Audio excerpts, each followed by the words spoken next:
تقوی کی اہمیت تزکیہ ہو تربیت بندہ مومن کی ہے پہچان، دیتا ہے پیغام یہ رمضان۔ بسم اللہ الرحمن الرحیم۔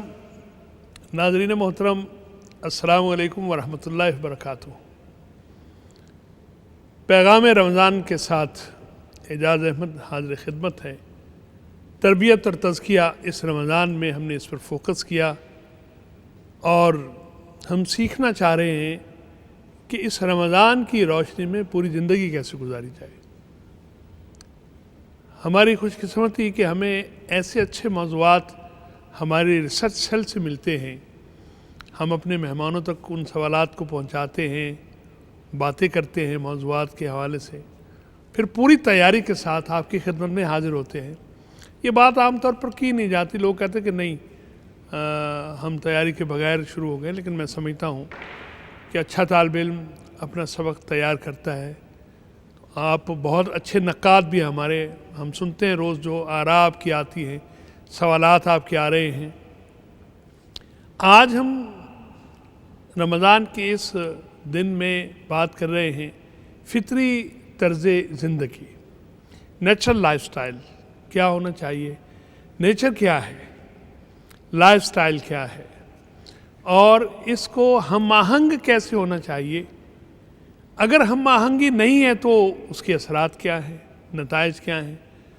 اس کے لیے ہم رہنمائی حاصل کرتے ہیں۔ آپ جانتے ہیں اس سنجیدہ پروگرام کی اور افطار ٹرانسمیشن کیا پورے پیغام کا مزاج ہی سنجیدگی ہے اور قرآن و سنت کی روشنی میں رہنمائی ہے۔ مجھے اقبال یاد آ رہے ہیں، اللہ تعالیٰ ان کو کروٹ کروٹ جنت نصیب فرمائے۔ فطرت کو خرد کے روبرو کر، تسخیر مقام رنگ و بو کر، اور بے ذوق نہیں اگرچہ فطرت، جو اس سے نہ ہو سکا وہ تو کر۔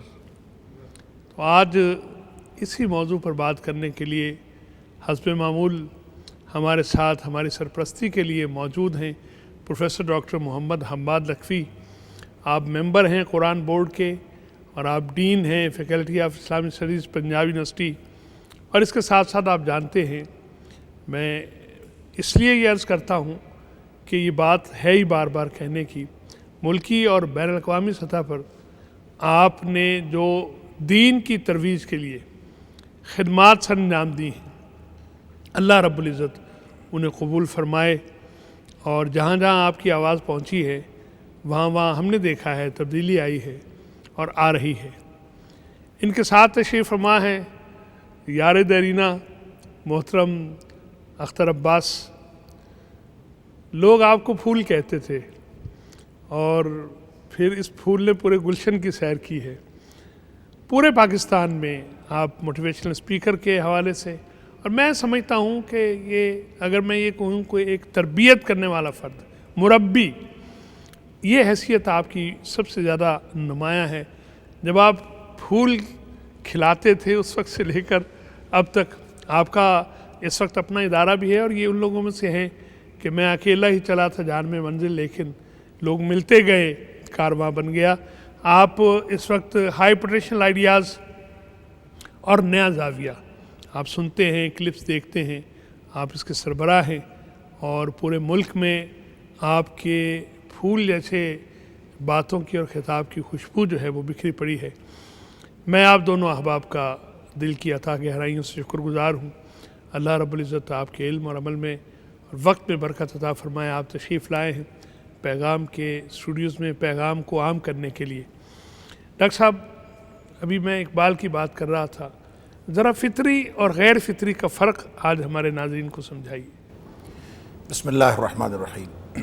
دیکھیں، اللہ کریم نے انسانوں کو ظاہری اور باطنی طور پر جی ایک خاص سٹینڈرڈ پہ پیدا کیا ہے، جی ٹھیک، اور وہ سٹینڈرڈ جو ہے وہ صرف جسامت کا نہیں ہے کہ اس کی جی 2 ٹانگیں ہوں گی، 2 بازو ہوں گے، 2 آنکھیں ہوں گی، کان ہوں گے، ناک جی ہوگا، بلکہ وہ سٹینڈرڈ ان ساری کیفیات کا، ان ایموشنز کا، نفسیاتی داخلی کیفیات کا، جی جی خارجی کیفیات کا، جی ضرورت اور احتیاج، حتیٰ کہ انسان کے جو اپنی اندر سے اٹھنے والے اس کے جذبات ہیں اور جو آرزوئیں اور تمنائیں ہیں ان کا بھی ایک سٹینڈرڈ ہے. اچھا اس سٹینڈرڈ کو مینیج کرنے کے لیے اور مینٹین کرنے کے لیے اللہ کریم نے اسی سٹینڈرڈ کا دین عطا فرمایا ہے. سبحان اللہ سبحان اللہ. اور اللہ تعالیٰ قرآن میں فرماتا ہے کہ وَأَقِمْ وَجْهَكَ لِلدِّينِ حَنِيفًا حنیف فطرت اللہ التي فطر الناس علیہ. علیہ. جو اللہ تعالیٰ نے انسان کو سٹینڈرڈ دیا ہے اس میں ڈی ٹریک ہونے کی ٹینڈنسی دی ہے. جی ٹھیک. وَنَفْسٍ وَمَا سَوَّاهَا فَأَلْهَمَهَا فُجُورَهَا وَتَقْوَاهَا. ایک خاص سٹینڈرڈ پہ تو پیدا کر دیا جی لیکن اس میں دونوں طرف جانے کی ٹینڈنسی اللہ کریم نے رکھی ہے.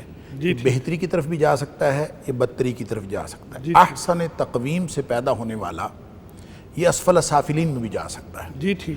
اور یہ اس سٹینڈرڈ کو مینٹین رکھنے کے لیے کہ یہ پستیوں میں اور گہرائیوں میں نہ گرے جی ٹھیک. اور اپنی داخلی کیفیات آرزوئیں تمنائیں اور اپنی نفسیاتی کیفیات کو اور پھر ظاہری طور پر اپنے اعضاء و جوارے اور اپنے اعمال کو مینیج کرنے کے لیے یہ اس سٹینڈرڈ سے کام لے جو دین اسلام ہے. ان الدین عند اللہ الاسلام.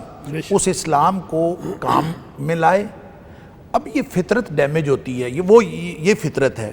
ابھی پوری جو دنیا ہے ارد گرد کی پھیلی ہوئی آفاق و انفس کی پوری جو کائنات ہے یہ بھی اللہ تعالیٰ نے اسی فطرت کے مطابق بنائی ہے. هو الذی خلق لکم ما فی الارض جمیعا. جی بے شک. تو یہ ساری چیزیں جو ہیں اس فطرت کے ساتھ ہم آہنگ ہو جاتی ہیں جب انسان اس سٹینڈرڈ کے اوپر موجود رہتا ہے. جب یہ اس سٹینڈرڈ کے اوپر موجود نہیں رہتا گویا فطرت ڈیمیج ہوتی ہے. تو فطرت ڈیمیج ہونے کے ساتھ پورا صرف پرسنالٹی ڈس آرڈر نہیں آتا بلکہ خارجی طور پر ماحول کے اندر وہ ڈس آرڈر پلے کرنا شروع کرتا ہے اور باقاعدہ فساد پھیلنا شروع ہو جاتا ہے. جہاں اس کی ذات کے اثرات ہیں. لہٰذا فطری زندگی وہ ہے جی کہ جو جس سٹینڈرڈ پہ اللہ تعالیٰ نے داخلی کیفیات پیدا کی ہیں جی ٹھیک. اور جس سٹینڈرڈ پہ اللہ تعالیٰ نے خارجی طور پر عمل کا تقاضا کیا ہے جی ٹھیک. جس فطرت پہ پوری کائنات پیدا کی ہے جی ٹھیک. اس سارے نظام کے ساتھ اگر انسان ہم آہنگ رہے گا تو گویا وہ فطرت کے ساتھ ہے. جی ٹھیک. اور اسی فطرت کو لے کر آلودہ ہونے سے بچا کر اور ڈیمیج ہونے سے بچا کر اگر انسان اس سٹینڈرڈ پہ مینٹین رکھ لے اور رکھنے میں کامیاب ہو جائے جی تو اللہ کا اس سے زیادہ مطالبہ ہی نہیں ہے انسان سے. واہ. اللہ تعالیٰ قرآن میں فرماتا ہے یوم لا ینفع مال ولا بنون. اس دن نہ بیٹے کام آئیں گے نہ مال کام آئے گا الا من اتی اللہ بقلب سلیم. جی ٹھیک. جو صحیح سالم دل لے کے آ گیا وہی کام آئے گا. سبحان اللہ. لہٰذا اصل فطری زندگی وہی ہے جو نبی پاک صلی اللہ علیہ وسلم نے اس کی وضاحت یوں فرمائی کل مولود یولد علی الفطرہ. فطرہ. ہر پیدا ہونے والا بچہ اس سٹینڈرڈ پہ پیدا ہوتا ہے. فابواہ یحودانہ او ینصرانہ او یمجسانہ. اس کا ماحول اس کا براٹ اپ جو ہے اس کو یہودی عیسائی یا مجوسی بناتا ہے جی ٹھیک. وگرنہ ہوتا وہ سٹینڈرڈ پہ ہے.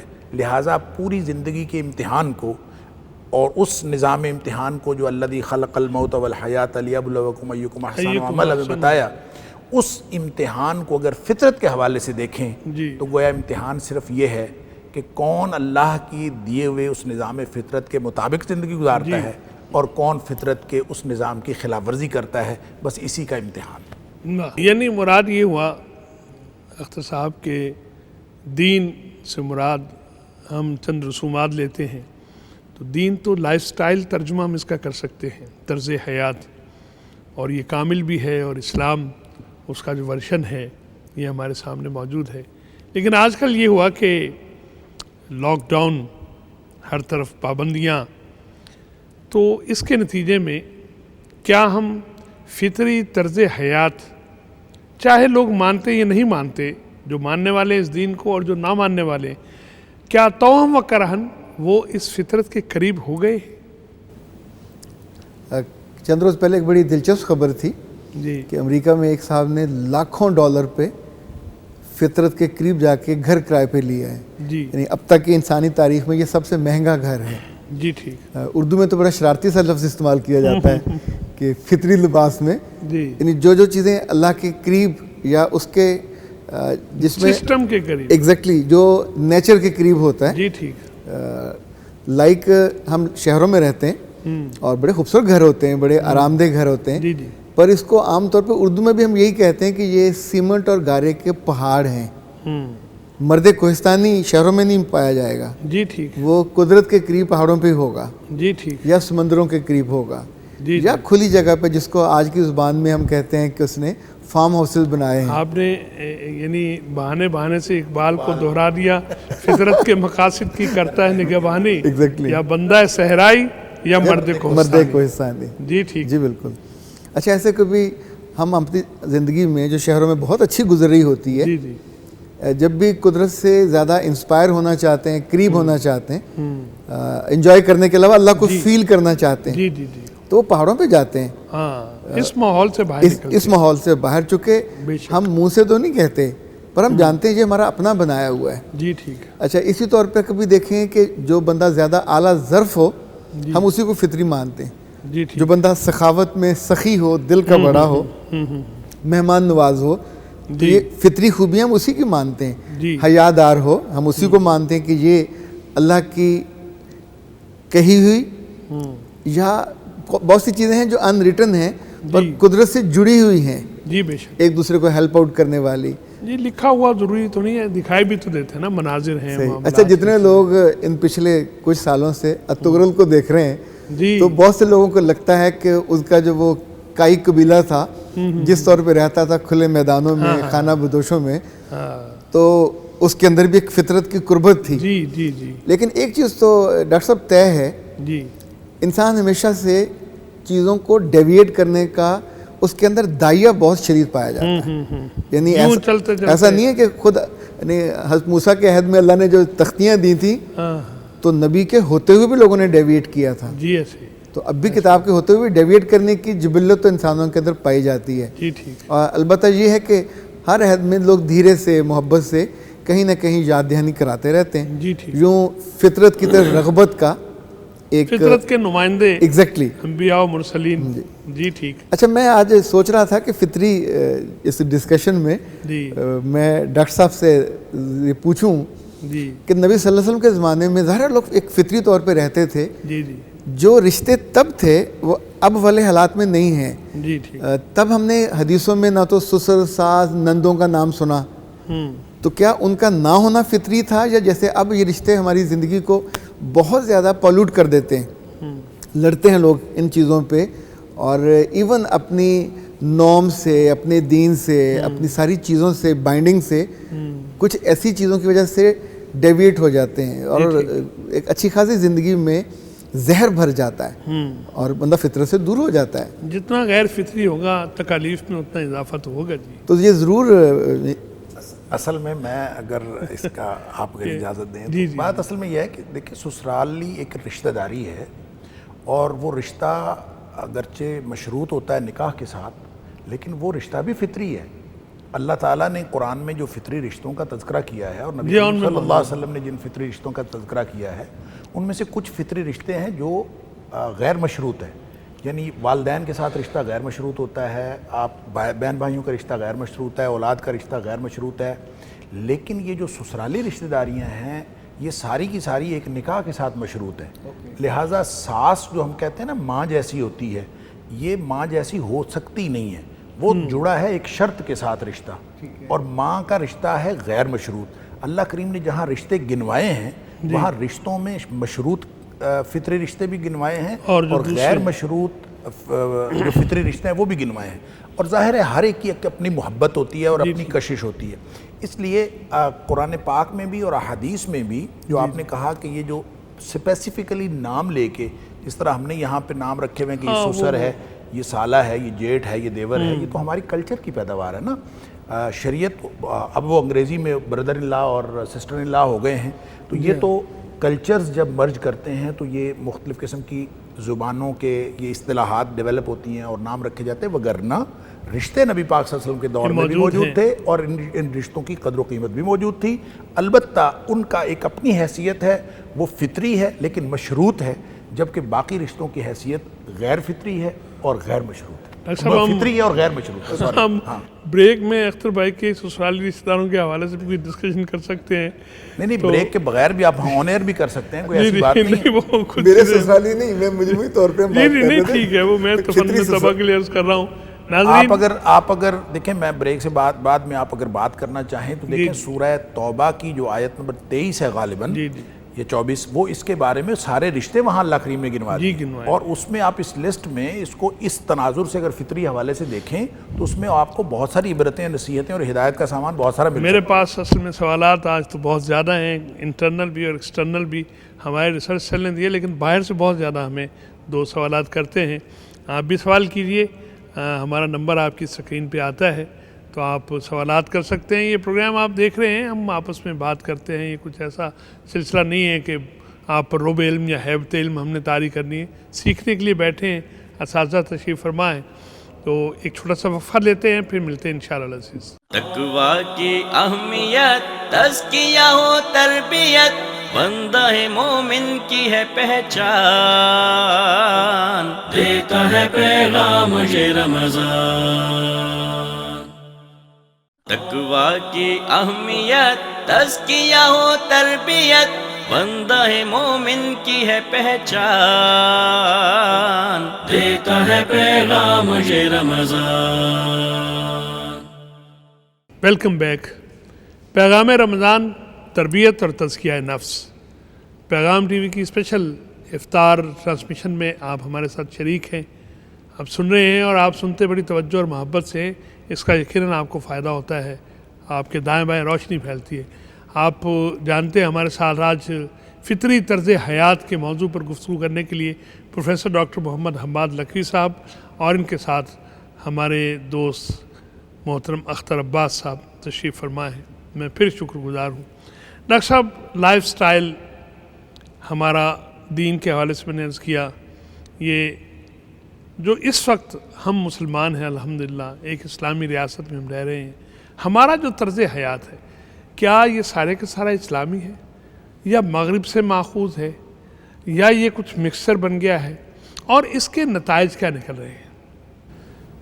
دیکھیں، یہ بڑا اہم سوال ہے، لیکن یہ سوال شاید مشرق اور مغرب والا سوال تو پرانا ہو گیا ہے، جی جی، اس لیے کہ یہ مشرقی اور مغربی حدود اب ختم ہو گئی ہیں، جی اب یہ دنیا گلوبل ہو گئی ہے، جی دنیا ایک یہ عالمگیر بستی بن گئی ہے، جی ٹھیک، اور یہ حدود یہ لکیریں کلچرل پوائنٹ آف ویو سے ختم ہو گئی ہیں۔ جی اب ٹھیک، کلچرز مرج ہو رہے ہیں، جی اور ٹھیک، چیزیں جو ہیں ایک دوسرے کے ساتھ، وہ اب ایک چیز جو ہے کسی چاہے مشرق کی ہو، چاہے مغرب کی ہو، چاہے افریقہ کی ہو، جہاں کی بھی ہو، مکس ہو رہی ہیں، وہ چند منٹ چند سیکنڈ میں پوری دنیا میں پھیل پہنچ جاتی ہے۔ جاتی ہے۔ لیکن فالو کون ہوتا ہے، یعنی آپ کس کو فالو کرتے ہیں، کس کے پیچھے چلتے ہیں، جی ٹھیک، یہ ڈیپینڈ کرتا ہے کہ ہمیشہ جب بھی کبھی جی مختلف کلچرز یا مختلف تہذیبیں آپس میں انٹریکٹ کرتی تھیں تاریخ میں، جی جی یا کرتی رہیں، چاہے جب مسلمانوں کی تہذیب عروج پر تھی جی، اور مسلمان عروج پر تھے، مسلمان جب کسی سے انٹریکٹ کرتے تھے تو مسلمانوں کی تہذیب اٹریکٹ کرتی تھی دوسروں کو، جی ٹھیک، اور ہمیشہ یہ جو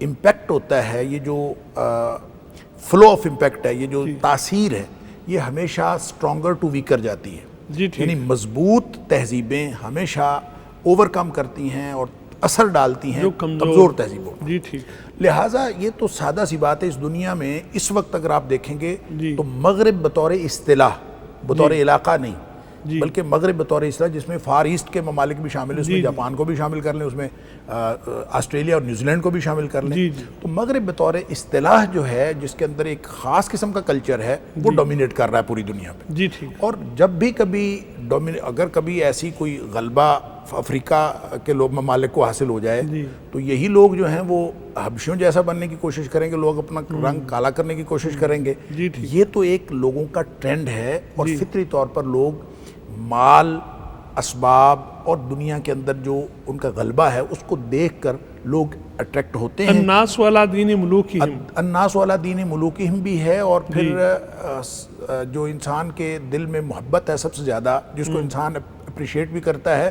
اور جس کی وجہ سے انسان ایویلیویٹ کرتا ہے چیزوں کو، وہ مال ہے اور اولاد ہے، طاقت، دو چیزیں ہیں، المال والبنون۔ جی ٹھیک، تو مال جس کے پاس زیادہ ہوگا خود بخود وہ ڈومینیٹ کر جائے گا، جس کے پاس طاقت زیادہ ہوگی وہ خود بخود ڈومینیٹ کر جائے گا۔ تو جن کے پاس طاقت ہے وہ ڈومینیٹ کر رہے ہیں، لہذا ان کا صرف غلبہ نہیں آتا بلکہ پورا کلچر آتا ہے۔ جی ایسے، اس لیے کوئی ایک شخص، کوئی ایک فرد کسی گھر کا اس ڈیجیٹلائزڈ ورلڈ کے اندر جی جب وہ دیکھتا ہے تو اس کو کہنے کی ضرورت نہیں پڑتی کہ آپ نے کیا کرنا ہے، وہ جو دیکھتا ہے وہ کرنے کی کوشش کرتا ہے۔ جی ٹھیک، لہذا ہمارا جو پورا اس وقت کا کلچر ہے، اس کو نہ مغربی کہا جا سکتا ہے جی نہ مشرقی کہا جا سکتا ہے. جی ٹھیک. یہ گلوبل کلچر ہے, ملغوبہ سا بن گیا یہ ہے. ملغوبہ ہے اور یہ گلوبل کلچر ہے, اور اس گلوبل کلچر میں ہر وہ چیز پریویل کرے گی, ہر وہ چیز موجود رہے گی, اور دوسروں کو اپنی سحر میں اور جادو میں گھیر لے گی, اٹریکٹ کرے گی. جس چیز کا غلبہ ہوگا اور پوری دنیا میں یہ سمجھا جائے گا کہ وہ اوپر اوور کم کر رہے ہیں. جی ٹھیک. لیکن جب تک ہم اس کے ساتھ آخرت کا تصور نہیں جوڑتے نا, تو تب تک ہم اس سحر سے باہر نہیں نکل سکتے. ٹھیک. یہ جو نظروں کو خیرہ کرنے والی چیزیں, اللہ تعالیٰ فرماتا ہے کہ اِنَّا جَعَلْنَا مَا عَلَى الْأَرْضِ زِینَةً لَهَا, یہ دنیا کی ہر چیز کو پرکشش ہم نے خود بنایا. جی ٹھیک. آزمائش کے لیے, فتنے. لِيَبْلُوَهُمْ أَيُّهُمْ أَحْسَنُ عَمَلًا, اس لیے بنایا کہ تاکہ لوگوں کی آزمائش کرے. لہٰذا یہ جو اٹریکشن ہے بالکل فطری ہے, اس کو بھی غیر فطری نہیں کہا جا سکتا. جی ٹھیک. امتحان اصل میں اس بات کا ہے. جی ٹھیک. کہ آپ کو یہ جو سب کچھ اٹریکٹ کرے گا, تو آپ پھر اس فطرت سے جو اللہ تعالیٰ نے آپ کو عطا فرمائی ہے, جس سے قریب رہنے کو آپ کو کہا گیا, جن آلودگیوں سے بچنے کو اپنے آپ کو کہا گیا, ظاہری اور باطنی طور بچانے پر, کیا آپ اس پر قادر ہیں, اس سے کامیاب ہو سکتے ہیں کہ نہیں؟ اگر آپ کامیاب ہو سکتے ہیں تو مغربی لباس پہننے میں تو کوئی ممانعت نہیں اگر سطر ظاہر نہیں ہو رہا. جی صاحب صاحب. اگر کوئی سٹائل اپنانے میں تو کوئی حرج نہیں ہے. جی ٹھیک. کلچر اٹ سیلف نہ مسلمان ہوتا ہے نہ وہ کافر ہوتا ہے. جی ٹھیک. وہ حدود جو شریعت نے لگائی ہیں, ان حدود سے جب وہ کراس کرے گا تو وہ کلچر مشرق کا ہو چاہے مغرب کا ہو, وہ نکل گیا, وہ اس وقت غیر فطری ہوگا. جی ٹھیک. وگرنہ کلچرز سارے کے سارے فطری ہیں. جی ٹھیک. اگر وہ شریعت کی حدود کی پابندی کرتے ہیں اور ان کو کراس نہیں کرتے تو وہ سارے کے سارے فطری ہیں. اس لیے اللہ تعالیٰ نے قرآن میں فرمایا ہے کہ لا یغرنک تقلب الذین کفروا فی البلاد, کافروں کا زمین کے اندر دندناتے پھرنا تمہیں کسی دھوکے میں مبتلا نہ کرے. متاع قلیل, یہ چند دن کی بات ہے. جی ٹھیک. ثم مأواہم جہنم. اگر آخرت کا تصور ساتھ شامل ہوگا تو پھر یہ اس کی ساری چکا چوند جو ہے وہ ایک دم نظروں سے نیچے گر جائے گی کہ آخرت میں یہ تو دنیا میں ختم ہو جائے گا, اور جو اصل چیز آخرت ہے وہ بئس المہاد, اور ان کا جو آخرت میں ٹھکانہ ہے وہ بہت برا ٹھکانہ ہے. قرآن مجید کی بصیرت اگر نصیب ہو جائے اور وہ چشمہ نصیب ہو جائے تو چیزیں کلیئر ہو جاتی ہیں. رسول اکرم صلی اللہ علیہ وسلم ارشاد فرمایا کرتے تھے کہ یا اللہ مجھے چیزوں کو ویسے دکھا جیسا کہ وہ ہیں, کما ہیا, ان کی جو اصل حقیقت ہے, حیات ہے, وہ میرے سامنے آ جائے. جب ہم اصل کو اختیار کر لیں, فزیکل ایکٹیویٹیز, آپ تو خود بہت ایکٹیو ہیں ماشاءاللہ, پرو ایکٹیو ہیں, تو یہ جو لائف سٹائل ہے فطری جب ہم اپنا لیتے ہیں ہماری صحت کے حوالے سے, میں چاہ رہا ہوں روزہ بھی چونکہ فطرت کی طرف سے ودیت کیا گیا ہے, تو روزے کے نتیجے میں رمضان میں اور اسلامی طرز حیات کو اپنا کر ہم کیسے اپنے آپ کو بہتر کر سکتے ہیں, ظاہراً میں بھی اور باطن میں بھی. اچھا ڈاکٹر صاحب, دو چیزیں الگ الگ ہیں. لائک ابھی یہ طرز حیات میں روزے کا آپ فرما رہے ہیں, جی کچھ سالوں سے میں نے تجربہ یہ کیا کہ اگر تو ہم روزے کو مرکز بنا کے اور فوکس کر کے اپنی طرز زندگی بدل لیتے ہیں, جی تو ایک دم سے زندگی میں بہت فرق آتا ہے. جی ٹھیک. لائک ٹریننگز ہمیشہ دن میں ہوتی ہیں. جی ٹھیک. تو میں نے پورا مہینہ ٹریننگ ساری رات کو کر کے دیکھی. مری میں پنجاب ہاؤس میں پورے پاکستان سے جو ٹیلنٹڈ لوگ ہوتے ہیں وہ آئے ہوتے ہیں, تو ان کو ہم دن کو سونے دیتے تھے. تو تراویح کے بعد ہم ٹریننگ شروع کرتے تھے, صبح سحری تک ٹریننگ ہوتی تھی. جی ٹھیک. اور اچھا ادروائز دن میں نہ میں بول سکتا تھا نہ وہ اتنی دیر کنزیکٹیو بیٹھ کے سن سکتے تھے. اچھا اسی طور پہ رمضان میں کوشش کرتا ہوں کہ جو میری اپنی ذاتی ٹیم ہے وہ بھی رات میں آئے تراویح کے بعد. جی ٹھیک. اور پھر ہم صبح سحری تک کام کرتے ہیں. جی ٹھیک. ایک زمانے میں ہم نے سعودی عرب میں سنتے تھے کہ ان کے بازار اور ساری جو زندگی ہے, ایون سرکاری دفاتر, وہ رات کو روشن ہوتے تھے اور دن کو تعطیل کا. اچھا یہ جب آپ اپنی چیزوں کو یا اپنی نارمز کو محبوب مانتے ہیں, جی, تو بالکل جو پیرامیٹر وہ بدل جاتے ہیں.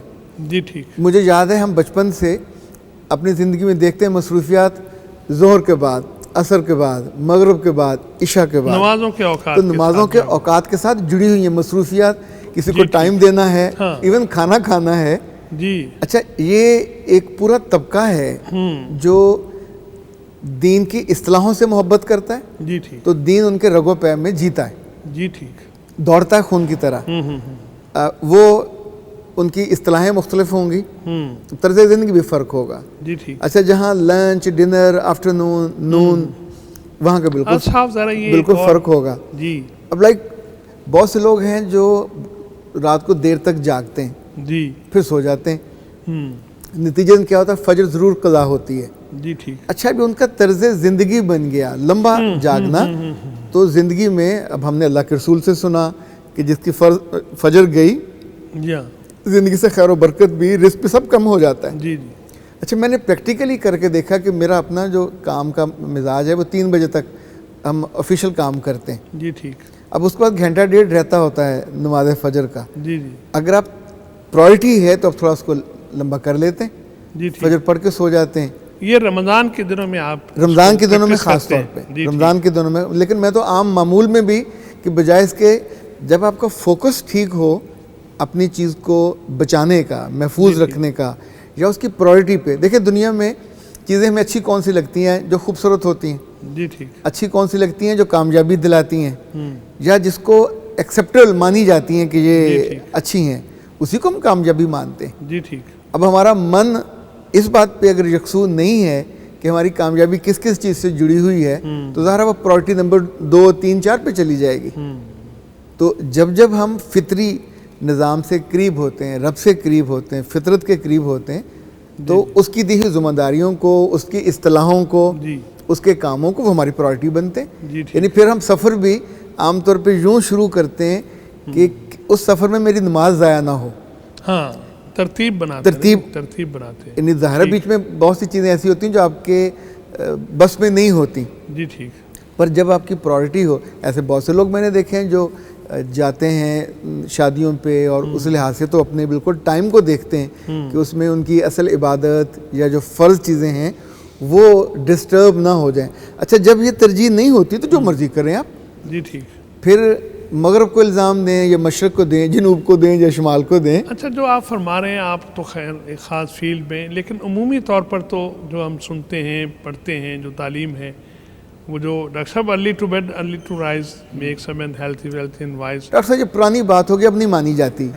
یعنی اب پریکٹیکل بھی نہیں رہی. ہم اس کو اب فطری اب نہیں مان سکیں گے، اس لیے کہ اب آپ کا چلن جو ہے 3 شفٹوں کا چلن ہے زندگی کا. جی ٹھیک. جو بچے کالجوں میں پڑھتے ہیں شام کو بھی آ کے پڑھتے ہیں یا پڑھاتے ہیں. جی جی.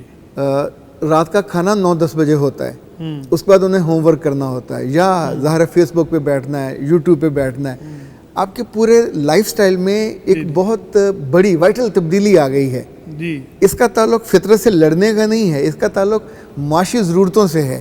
جی ٹھیک. اس کا تعلق آپ کی سماجی ضرورتوں سے ہے. لیکن ڈاکٹر صاحب جو نبی رحمت صلی اللہ علیہ وسلم کی ذات بابرکات سے ہمیں، اور وہ قیامت تک کے لیے ہے تعلیم کہ رات کو جلدی سو جانا اور صبح جلدی اٹھنا، اس کا پھر ہم تطبیق کیسے دیں گے جو اختر بھائی بات کر رہے ہیں؟ دیکھیں بات تو وہی ہے جو اختر بھائی کی بات کے اندر بھی موجود ہے. جی. کہ جب آپ اس کو دین کے معمولات کو پریورٹی دے کے جس کو آپ ترجیح دیں گے آپ کا سارا لائف سائیکل اس کے مطابق ترتیب پائے گا. ٹھیک. اگر آپ اس کو نمازوں کے ساتھ منسلک کر لیں، فرض کریں تو نمازوں کے ساتھ منسلک کریں تو فجر کو آپ کو اٹھنا ہی پڑے گا. جی ٹھیک. یہ الگ بات ہے کہ آپ رات میں اگر نیند نہیں لیتے کام ہے تو رات کو مصروف رہتے ہیں، فجر پڑھ کے آپ سو جاتے ہیں. جی ٹھیک. تو آرام تو آپ کر لیں گے. جی ٹھیک. لیکن اب تو جو قرآن کی کہی ہوئی بات ہے کہ وَجَعَلْنَا نَوْمَكُمْ سُبَاتًا، میں یہی چاہ رہا تھا کہ جو رات کی نیند ہے جس طرح سے انسانی شخصیت کے لیے، اس کی فزیکل ہیلتھ کے لیے جس طرح سے وہ اس کو فائدہ مند ہوتی ہے، وہ دن کی نیند نہیں ہوتی ہے. تو اب میڈیکل سائنس نے پروو کر دیا ہے. جی ٹھیک. لہٰذا جب تک آپ اسی سرکل کو، اسی لائف سائیکل کو اڈاپٹ نہیں کریں گے جی ٹھیک جو آپ کو فطری دین نے دیا ہے، جی ٹھیک، تب تک آپ کی چیزیں جو ہیں وہ فطرت سے دور تر ہوتی چلی جائیں گی. جی ٹھیک. یہ الگ بات ہے کہ اس کے اثرات تھوڑے ہوں، اس کے اثرات زیادہ ہوں، آپ کی طبیعت کے اوپر کم ہوں یا زیادہ ہوں، لیکن اثرات ضرور ہوں گے اور آپ فطرت سے آہستہ آہستہ دور ہوتے چلے جائیں گے. جیسے اختر صاحب نے کہا کہ یہ ہماری معاشی ضروریات ہیں جس نے ہمیں شفٹوں میں ہماری زندگی کو بانٹ دیا ہے اور ہم مجبور ہیں اس لائف سٹائل کو اپنانے کے. تو ظاہر ہے وہ لائف سٹائل تو ہے، آج کے وقت کا تقاضا بھی ہے، لیکن اس کو فطری نہیں کہا جا سکتا. اس لیے فطری نہیں کہا جا سکتا کہ آج کی ڈیفینیشن کے مطابق وہ فطری ہے، لیکن جس فطرت پہ اللہ نے اس انسان کو بنایا ہے اس کے مطابق یہ نہیں ہے. اور ایک انسان جو رات کو نیند لیتا ہے اور ایک دوسرا دن کی نیند لیتا ہے، وہ دونوں کا ان کی مینٹل ایکٹیویٹی، ان کی فزیکل ایکٹیویٹی وہ ایک جیسی ہو نہیں سکتی. این ممکن ہے کہ اثرات جلدی نہ آئیں. اچھا اختر بھائی، اچھا ڈاکٹر صاحب ایک میں تھوڑا میں اس میں ایڈ کر لوں. جی.